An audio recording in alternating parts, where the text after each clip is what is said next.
Okay, this is my audience. It's my lovely assistants from work. The heat that?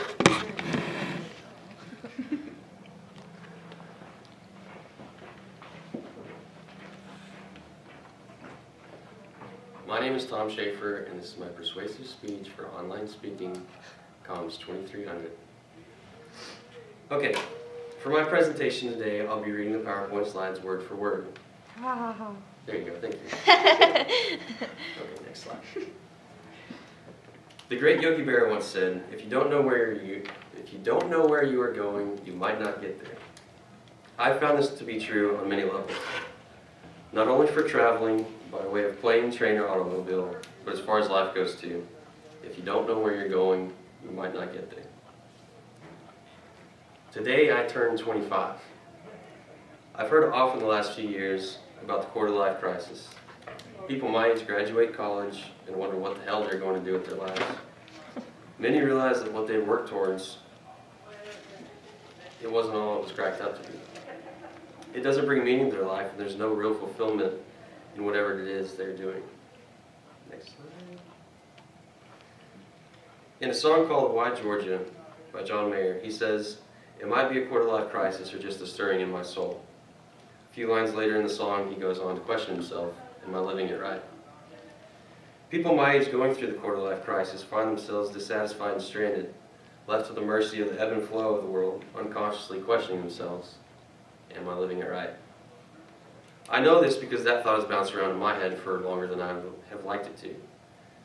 At the beginning of this year, I was in that boat.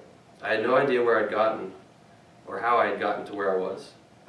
And the worst part was that I knew where I needed to go, but I didn't have the motivation to get there. I was sitting idle and it felt as if I was stranded at sea, being tossed around by the waves that life will throw at you.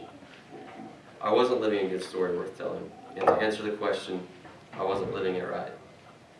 But if you were lost, how would you find your way? For me, in an old job, I used to use GPSs quite often. Next slide. You're on it? Oh, sorry. GPSs can be really complicated and frustrating and annoying at times, but it really boils down to 3 simple steps. Knowing where you are, knowing where you need to go, and choosing the route. Life is pretty much the same way. If you find yourself lost or dissatisfied with life, I suggest that instead of getting hung up on where you are and how you got there, to focus on where you need to be and how to get there. Take the appropriate steps, not just the easiest steps. But the hardest part can be getting started. What really helped me was a book called Storyline. It's by an author named Donald Miller. And it's a step-by-step process on how to bring some order and purpose to your life.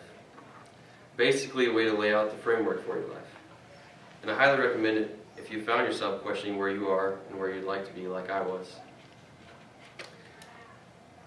Now, knowing where you are, it asks you, what are the events that got you where you're at? And who are the people that have influenced you? And so you basically make a list of those things, and you do a lot of reflection on this. It's kind of like editing your life story. And in order to live a good story, you need to overcome the conflict there. And that's how you get to knowing where you need to go. You set goals for yourself, and you try to match them. You try to meet them. And you have to figure out a plan on how to get there. And then you choose the route that you want to go, just like the GPS. For me, Storyline was the GPS that got me out of my quarter-life crisis. And if it helped me, maybe it can help you too. I can honestly say now that I'm living a good story. I enjoy my job and I'm looking forward to getting into my career. I don't doubt myself like I used to, and I have a purpose. And it finally feels like I'm living it right. But don't take my word for it. If you can, pick up a copy of Storyline. It's a really good book and I suggest that you get it. That's all, folks. Thank you. Yeah.